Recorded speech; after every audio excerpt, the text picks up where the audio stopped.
Hi friends, welcome to MGS health and beauty care channel. இன்றைக்கி நம்ம சேனலில் என்ன பார்க்க போகிறோம்னா hair care tips, hair fall control பண்ணி ஹேர் க்ரோத் எப்படி ப்ரமோட்ஸ் பண்ணலான்னு வாங்க ஃப்ரெண்ட்ஸ் பார்க்கலாம்.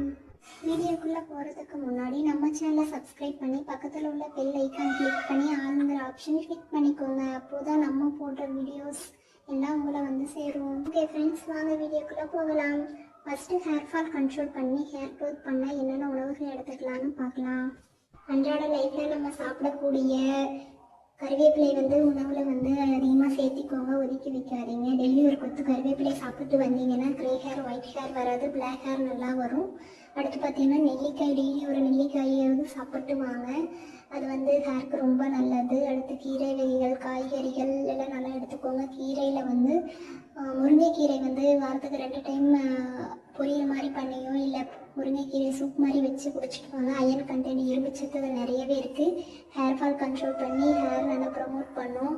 டெய்லியும் நட்ஸு சாப்பிட்டு வாங்க, அதில் ஹேருக்கு தேவையான ப்ரோட்டீன்ஸ், விட்டமின்ஸ் இருக்குது ஃப்ரெண்ட்ஸ். அடுத்து பார்த்தீங்கன்னா எக்கு, சிக்கனு, ஃபிஷ் எல்லாம் ஒமேகா 3 ஃபேட்டி ஆசிட்ஸ் இருக்குது. அது ஹேருக்கு ரொம்பவே யூஸ் ஆகும். ஓகே ஃப்ரெண்ட்ஸ், இப்போது உணவு வகைகள் என்னென்ன எடுத்துகிட்டு வரணும் அப்படின்னு சொல்லிட்டு ஹேருக்கு தேவையானதை சொல்லியாச்சு. அடுத்து பார்த்தீங்க அப்படின்னா ஹேர் கேர் என்ன ஃபாலோ பண்ணணும், என்ன அப்ளை பண்ணலாம் அப்படிங்கிற மாதிரி பார்க்கலாம். வாரத்தில் 2 முறை வந்து ஹேருக்கு ஆயில் வச்சு ஹேர் வாஷ் பண்ணணும். கெமிக்கல் ஷாம்பு மேக்ஸிமம் யூஸ் பண்ணாதீங்க. சீகக்காய் அந்த மாதிரி வீட்லேயே தயாரிக்கிற மாதிரி இல்லை, ஷாப்பில் சீகக்காய் இந்த மாதிரி வாங்கி ஆயுர்வேதிக் மாதிரி கொஞ்சம் யூஸ் பண்ணுங்க. கெமிக்கல் ஷாம்பு வந்து ஹேர் ஃபால் ஆகும். அடுத்து வந்து ஹேர் ட்ரையர் அந்த மாதிரி வந்து யூஸ் பண்ணாது, ஹேருக்கு வந்து ஹீட்டை ப்ரொடியூஸ் பண்ணி ஹேர் ஃபால் ஆகும்.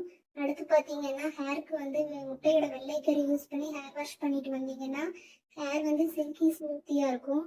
அடுத்து பார்த்தீங்கன்னா முடி வந்து சிக்கெடுக்கும் போது மேலே வேர்க்காலிருந்து கீழே வரைக்கும் சிக்கெடுக்காமல் கீழே வந்து தலைமுடியிலேருந்து கொஞ்சம் கொஞ்சமாக சிக்கெடுத்துட்டு வந்தீங்கன்னா அதிகமாக ஹேர் ஃபால் ஆகாது.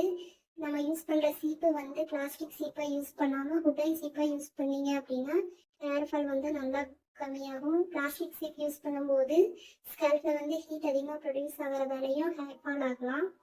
அடுத்து பார்த்து வந்து உடம்பு வந்து எப்போ ஹீட் ஆகாமல் பார்த்துக்கோங்க. எதுவுமே அந்த மோர் அந்த மாதிரி பிடிச்சி நீங்கள் வச்சுக்கோங்க. உடம்பு ஹீட் இருந்தாலும் அதிகமாக ஹேர் ஃபால் ஆகும். ஓகே ஃப்ரெண்ட்ஸ், எனக்கு தெரிஞ்ச இன்ஃபர்மேஷன் உங்ககிட்ட ஷேர் பண்ணிட்டேன். வீடியோ பிடிச்சிருந்தா லைக் பண்ணுங்கள், கமெண்ட்ஸ் பண்ணுங்கள்.